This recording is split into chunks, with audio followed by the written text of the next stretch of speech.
Ұлыстың ұлы күнін атап өту шаралары әлі де тоқтаған жоқ. Себебі әз наурызда асыға тосатын жұрт бір жадырап қалары сөзсіз. Алматыда орын алған кезекті шараға назар аударсақ.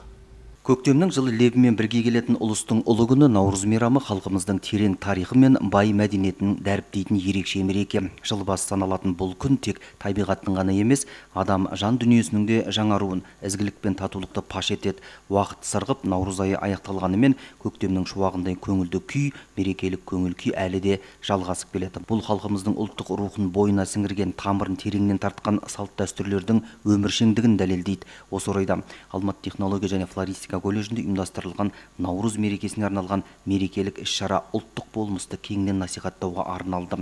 Шара барысында қазақ халқының мәдени құндылықтары мен салт дәстүрлері кеңінен таныстырылып, жас ұрпаққа рухани тәрбие беру басты мақсат болды. Бұрынғы қазақ халқымыз осы жүнді тұрмыста қолданса, қазіргі заманда осы жүнді біз заманауи талабына сай және заманауи технологиямен осындай картиналар жасаймын. Менің ең жақсы көретін және жасаған кезде демалатыным Қазақстанның байлығын, табиғатын көрсету. Наурыз мерекесінің мәні мен маңызын тереңірек түсіндіру мақсатында колледж алаңында ұлттық ойындар орын алды.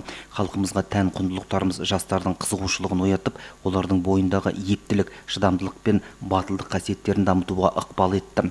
Сонымен қатар сахна төрінде ерекше дәстүр тұсаукесер рәсімі көрсетіліп, халықтың ықыласына бөленді. Тек қана жақсылық биіктерден көрсін, ақ жол бақты баянды болсын. Бүгін біздің колледжімізде үлкен шара өтіп жатыр.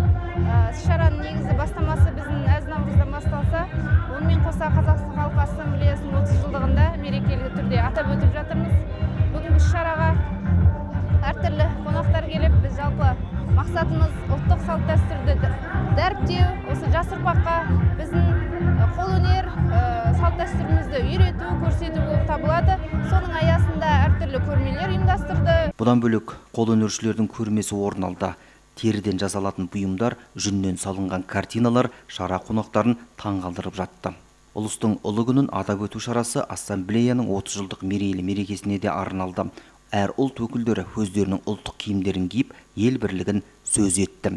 Әз наурызымыз ауызбіршілігімізді арттыратын мейрам екендігін тілге тиек етті. Технология және флористика колледжінде халық ассамблеясының 30 жылдығына орай жақсы іс-шара өтіп жатыр екен.